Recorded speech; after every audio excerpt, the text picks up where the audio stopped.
Bon Iver, and City and Color, says Pattie.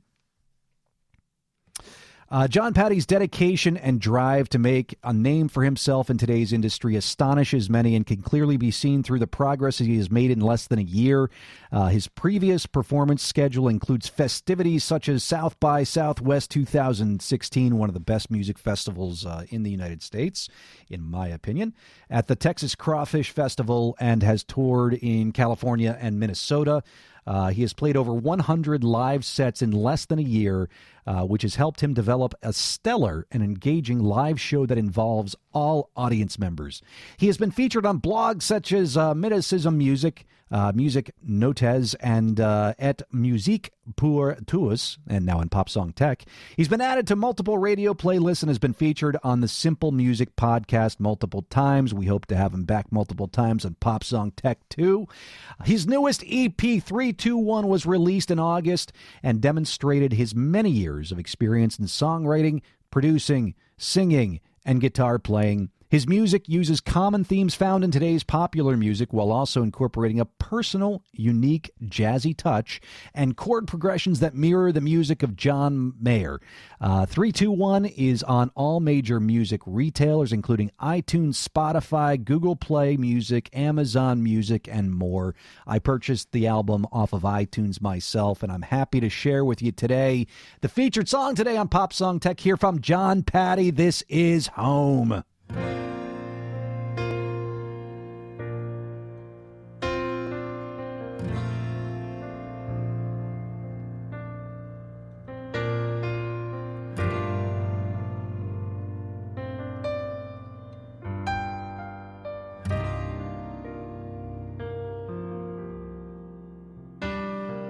Sometimes you're just left dreaming of street lights that flicker and die, empty roads that lead nowhere and covered in cracks and dried leaves, scenes of an old weathered oak tree that breathes of fond memories, floats through your mind as you search for a new weathered tree.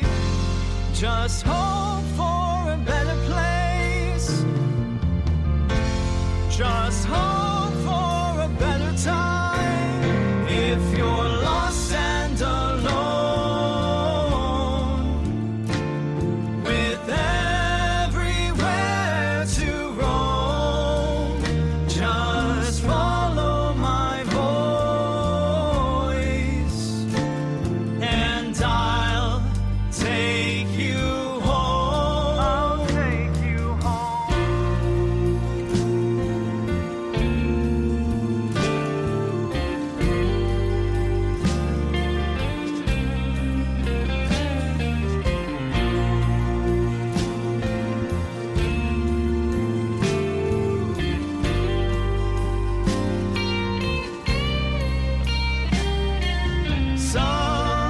Somewhere are birds singing of spring, air and flowers unbloom.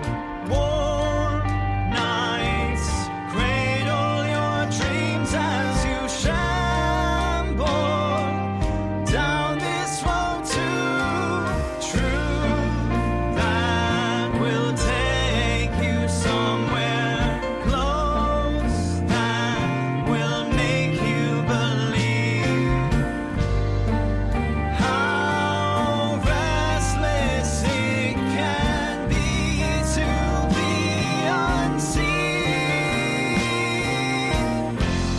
Just hope for a better place, and you'll find it soon. If you're lost and alone, with everywhere to roam, just follow my voice and I'll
Just follow my voice, and I'll take you home. I'll take you home. And that is Home from Jon Pattie. So I am super excited today to welcome to Pop Song Tech here in studio via Skype, Opey Thomas, who is the CEO and founder of an awesome new app called Roadi. That's Roadi. Welcome to the show, Opey. Well, thank you for having me. You got it. You got it. So I'm really excited to hear about this app and your background here. Sounds like you've got really interesting perspective out of Baltimore there, and I want to thank, of course, Shelby Blondell, our producer, for introducing us here. But I'd love to hear about what Roadi is and what's the business problem that you're trying to tackle here in the parking space. Yeah, that's a very good question, actually. So Roadi is simply put a parking assistance app that shows you the best streets to find parking in the area you're looking, and also when someone else is leaving a parking space. And parking is a very, very large industry, and it's also a very large problem. So instead of tackling all of it and solving the whole parking industry at once, we focus on the biggest pain point, which is the people actually trying to find parking. And the business solution there is if we can solve that for them, we can make information more accessible to the driver, you create better efficiency on the road, better distribution of parking, cities make more money, garage gets better flow of customers because they're able to reach people who are looking for parking in the area through our advertising platforms. And we also provide different management systems for the data that we're able to collect through our user base. So we're able to now use information to integrate the different parts of the parking industry and start to introduce different solutions as we continue to grow. That's cool.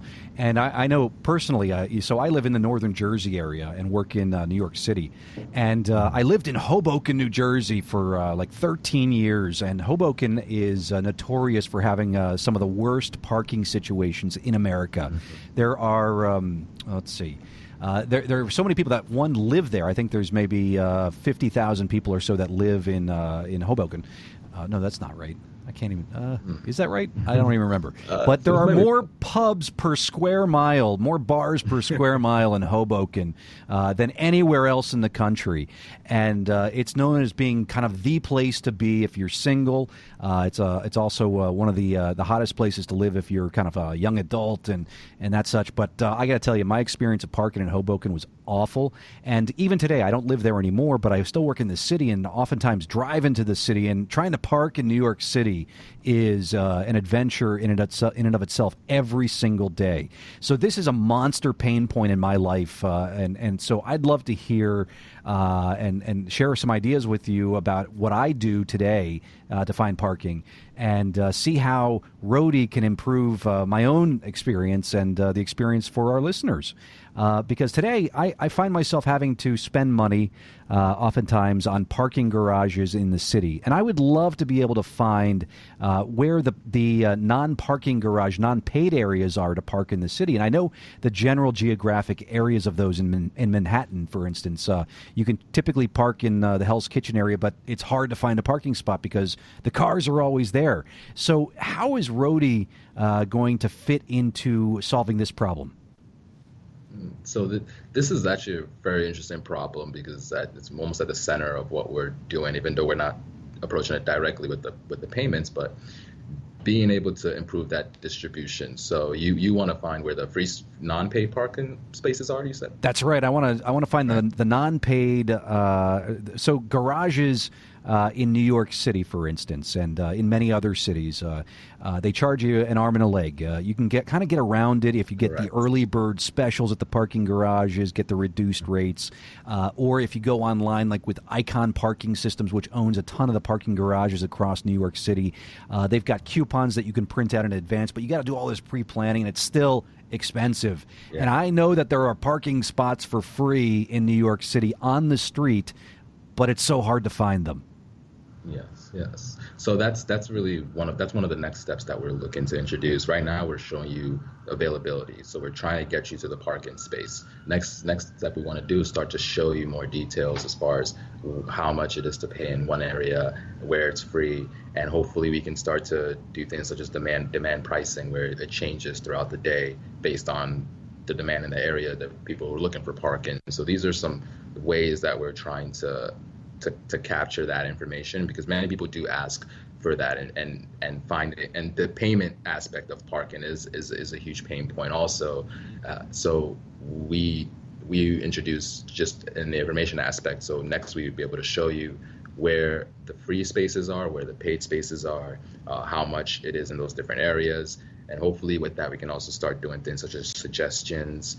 Maybe we can even do payment pricing plans for you based on when you're going to a certain area. Yeah. Find the best places to park that would be the cheapest. These are things that we've looked at also.